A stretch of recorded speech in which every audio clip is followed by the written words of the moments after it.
Special chicken dum biryani చేస్తున్నాం. 100 కిలోల chicken biryani.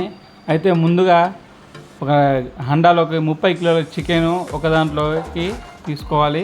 ఆ తర్వాత వరుసగా 3 గిన్నెలు అయితే పెట్టినాం. ఆ తర్వాత ఇంకో గిన్నెలో కూడా అట్లనే తీసుకోవాలి. ఇది రెండో గిన్నె.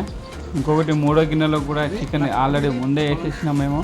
ఇక ఇది మూడో గిన్నె కూడా వచ్చింది. ఇక మా వంశీగాడైతే చక్కగా చికెన్ని నేర్పిస్తున్నాడు.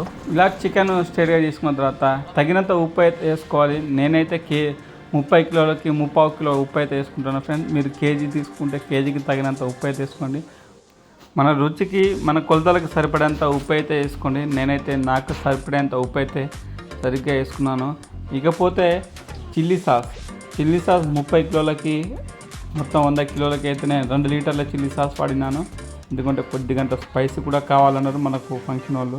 ఆ తర్వాత కొద్దిగంత టేస్టింగ్ సాల్ట్ కూడా వాడుతున్నాను. మీరు కూడా ఆ టేస్టింగ్ సాల్ట్ వాడితే వాడండి, లేకుంటే లేదు. ధనియాల పొడి తగినంత అయితే వేసుకోండి. నేనైతే ఒక్కొక్క దానికి వచ్చి 1/2 కిలో ధనియాల పొడి వేసుకున్నాను. 30 కేజీలకి మొత్తం కలిపి కేజీన్నర దాకా వాడినాను ధనియాల పొడి.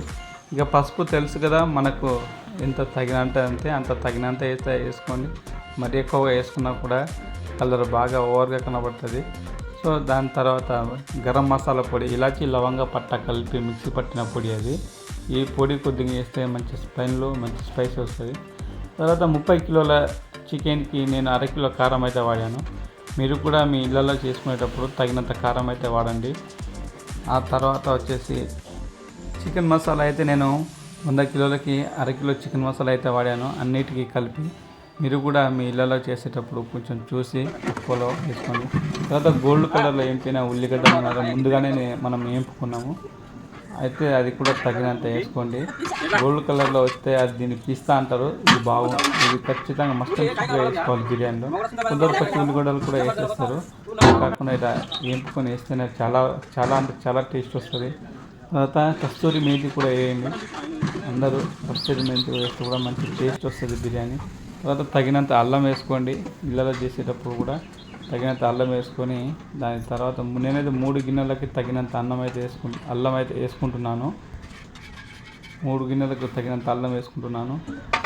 తర్వాత నిమ్మరసం చూసి వేసుకోండి. మరీ ఎక్కువ వేస్తే పుల్లగా ఉంటుంది. మరీ పుల్లగా ఉన్నా కూడా బిర్యానీ అంత టేస్ట్ బాగోదు. సో దాని తర్వాత కొత్తిమీర అయితే వేసుకోవాలి ముందే. కొందరు రైస్లోకి వేస్తారు. రైస్లో కాకుండా ముక్కల మీద కూడా వేయండి. ముక్కల మీద వేస్తేనే కొత్తిమీర టేస్ట్ బాగా వస్తుంది, కాబట్టి టేస్ట్ దిగుతుంది. తర్వాత మిరియాల పొడి మనం ఖచ్చితంగా మస్ట్ అండ్ షూట్ వేయాలండి. మిరియాల పొడి వేయకుండా అయితే బిర్యానీ చేయడం చాలా బాగోదు. ఎందుకంటే మిరియాల పొడి తెలిసి కొంచెం ఘాటుగా టేస్ట్గా వాసన కూడా రాకుండా ఇస్తుంది. నేనైతే 30 కిలోలకి 5 కిలోల పెరుగు అయితే వాడుతున్నాను. మీరు కూడా చూసి వాడండి ఇళ్ళలో చేసుకునేటవాళ్ళు. పెరుగు కొంచెం పుల్లటి పెరుగు అయితే తీసుకోండి. మేము కూడా కొంచెం పుల్లటి పెరుగే తీసుకున్నాము ఆల్రెడీ. ఆ పెరుగు బకెట్లని ఒకరోజు ముందే తెప్పించుకొని వేసుకున్నాము. కొద్దిగా తక్కువైందని ఈ గిన్నెలో అయితే వేస్తున్నాను. ఇంతలోనే మన వాళ్ళు కూడా పక్కనే సూప్ కూడా చేస్తున్నారు. మన వంశీను నాగేశ్వర ఇద్దరు కలిసి పక్కన సూప్ చేస్తున్నారు. మన కెమెరామ్యాన్ మాత్రం భలేగా తీస్తాను ఈరోజు. ఇక చూశారు కదా మనం వేసిన ఐటమ్స్ అన్నీ ఈ గిన్నెలలో 3 గిన్నెలలో ఒకసారి మీకు చూపెడదామని అన్నీ కలిపినాయి. అన్ని వస్తువులు 3 గిన్నెలు తీసుకున్నాం. ఇక మన వంశీగాన్ని అయితే మాత్రం దాన్ని కుమ్మేరా అని చెప్పేసిన కలపమని. ఇక వాడు కింద పైన పడుకుంటూ అయితే మాత్రం 3 గిన్నెల బిర్యానీ చికెన్ ముక్కల్ని మాత్రం సూపర్గా కలిపిండు. మామూలుగా కలపలేదు, సూపర్ కలిపిండు. ఆ తర్వాత వేడి నూనె కొద్దిగా అన్నింటిలోకి ఒక అర కేజీ వేడి నూనె అయితే వేసుకున్నాం. మనం 30 కిలోలకి 1/2 కిలో వేడి నూనె అయితే వేసుకున్నాను. పక్కనే ఇక కలుపుకున్న ముక్కలు ఎట్లా ఉన్నాయి ఏందని చూడమని చెప్తే చూసినాం, బాగున్నాయి. అందులో అయితే టేస్ట్ అయితే చూడమని మన వంశీగాడు పిలిచిండు. కలిపిన తర్వాత చూస్తున్నాం కొద్దిగా సాల్ట్ అయింది, తక్కువైంది అని చెప్పి వేసినాం. దాని తర్వాత మళ్ళీ చూస్తే మాత్రం సూపర్గా ఉన్నది. ముక్కలు మాత్రం మామూలుగా రాలేదు. అంతలోనే పక్కన పొయ్యి మీద రైస్ మాత్రం వంశీగాడు వార్పేస్తున్నాడు. ఇక బాస్మతి పాలలో అయితే కుంకుమ పువ్వు వేసినాం. 330 గ్రాముల కుంకుమ పువ్వు, దాంట్లో ఎల్లో కలర్ వేసిన రైస్ని మొత్తం బిర్యానీ ముక్కల మీద తీసుకొచ్చి ఇక ఎల్లో కలర్ అయితే వేసేస్తున్నాను. 3 గిన్నెలకు ఎల్లో కలర్ అయితే పాలలో వేసేస్తున్నాను. నేనైతే పాలు వాడినాను, ఎల్లో కలర్లోకి కుంకుమ పువ్వు వాడినాను. మీరు పాలు లేని పక్షాన నీళ్ళలో వేస్తేనే వేసుకోవచ్చు, ఏం కాదు, బాగానే ఉంటుంది. ఆ తర్వాత నెయ్యి మాత్రం ఒక గిన్నెకు వచ్చేసి కేజీ నెయ్యి అయితే వాడినాను.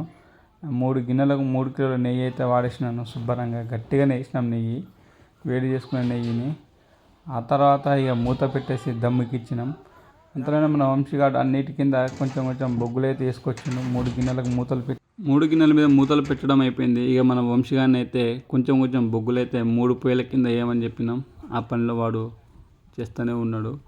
3 గిన్నెలకి మాత్రం మంచిగానే బొగ్గులు గట్టిగానే వేసిండు. ఇక పోతే 3 గిన్నెలకు చూడండి ఇట్లా దూరం దూరం వేసుకోవాలి. ఇంట్లో అయితే స్లో ఫ్లేమ్ మీద గ్యాస్ మీద అయినా వేసుకోవచ్చు. ఇక చూసేది కదా ఇట్లా 20 నిమిషాల వరకు అయితే మంట మంచిగా మండుతుంది. ఇక అయిపోయిన తర్వాత మనోడు ఒక స్టిల్ అయితే వేసుకోమన్నాడు. మన ఫేవరెట్ హీరో అల్లు అర్జున్ తరపున పుష్ప తగ్గేదేలే అని ఒక స్టిల్ అయితే ఇచ్చినాము. ఆ తర్వాత అయితే బిర్యానీ దమ్ముకైతే అయింది. బొగ్గు మీద కూడా 15 నిమిషాలు అయిపోయింది. ఇక ఎట్లా ఉన్నదో ఏందో అసలు ఎట్లా వచ్చింది ఏంది దీని కథ ఏందిరా భయ అని చూద్దామని ఒకసారి చూస్తే మామూలుగా రాలేదు. అసలు చూస్తే ఆహా అనిపించింది. మాత్రం టేస్ట్ కూడా అదిరిపోయిందన్నారు ఒక్కొక్కరు. అదిగోండి రైస్ కూడా పుల్లలు పుల్లలు పీసులు కూడా సూపర్గా వచ్చింది. బిర్యానీ మాత్రం సూపర్గా వచ్చింది. ఇలానే చేస్తూనే ఉంటాం మేము చాలా ఈవెంట్స్. మీ ఊర్లో కానీ మీ ఇంట్లో కానీ ఎటువంటి పెళ్ళి ఈవెంట్స్ ఏమున్నా కూడా కానీ మాకు మాత్రం కాల్ చేయడం మాత్రం అస్సలు మర్చిపోకండి. ఇలాంటి ఇంకెన్నో ఐటమ్స్ పెళ్ళిళ్ళలో చేస్తూనే ఉంటాం, చేస్తాం కూడా. మీరు కాల్ చేసినా కూడా వచ్చి మీ ఊర్లోకి వచ్చి మీ ఇంటికి వచ్చి మరి వండిపోతాం. చూస్తున్నారు కదా 2 గిన్నెల బిర్యానీ అయితే ఎలా తీస్తున్నామో ఇట్లనే నీట్గా తీయాలి. అయితే కింద మాడిపోయిందా ఏందా అసలు నీరు ఉన్నదా లేదా అని చూస్తున్నాను. బిర్యానీ మాత్రం సూపర్గా అంటే సూపర్గా వచ్చింది. పుల్లలు పుల్లలుగా రైస్ వచ్చింది, పీసు కూడా బాగా వచ్చిందని ఓకే డన్ అని చూపిస్తాను. ఇది చూడండి ఇట్లా ఉంటుంది బిర్యానీ తీసుడు కూడా మంచిగా నీట్గా అయితే వచ్చింది. మన వంశీగాడిని బిర్యానీ తీయమని చెప్పిన పార్టీ వాళ్ళు తీయమంటే చూశారు కదా. ఇలాంటి ఇంట్రెస్టింగ్ వీడియోల కోసం మన ఛానల్ మాత్రం సబ్స్క్రైబ్ చేయడం అస్సలు మర్చిపోకండి ఫ్రెండ్స్. ఇంకా ఎన్నో వీడియోలు చేస్తూనే ఉంటాం. Please subscribe my channel.